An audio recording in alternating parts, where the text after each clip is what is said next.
ঐক্যবদ্ধের বিকল্প নেই।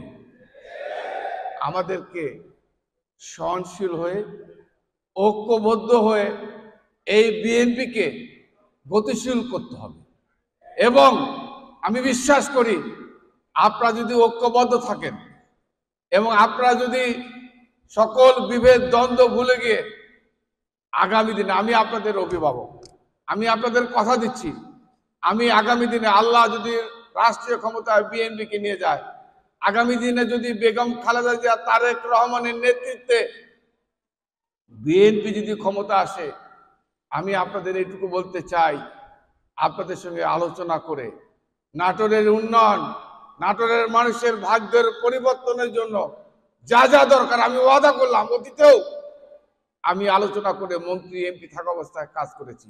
আগামী দিনেও যদি আমাদের নেতা তারেক রহমানের নেতৃত্বে বিএনপি রাষ্ট্রীয় ক্ষমতা যায়, আমি কথা দিচ্ছি আপনাদের সঙ্গে আলোচনা করে, আমার তৃণমূল পর্যায়ের নেতা কর্মী আলোচনা করে আমরা সকল শুভেচ্ছা স্বাগতম, দুলু ভাইয়ের আগমন, শুভেচ্ছা স্বাগতম।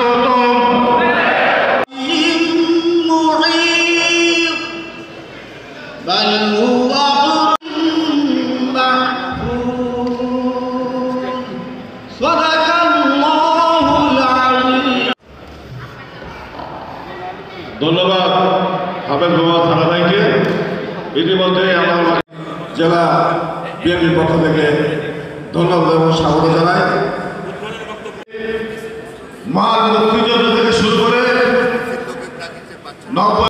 সকলকে 1 মিনিট দাঁড়িয়ে নিরাপত্তা পালনের আমি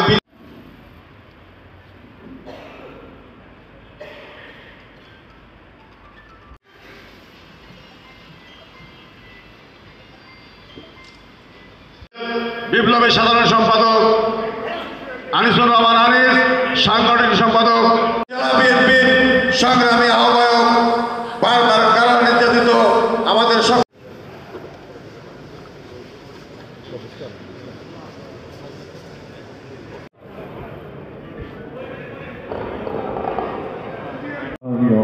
প্রধান আলোচক, নাটোরের গণমানুষের নেতা, নাটোর থেকে বারবার নির্বাচিত সাবেক জাতীয় সংসদ সদস্য নাটোরে তুলে ধরেন বাংলাদেশ সহ জাতীয়তাবাদী দল নির্বাহী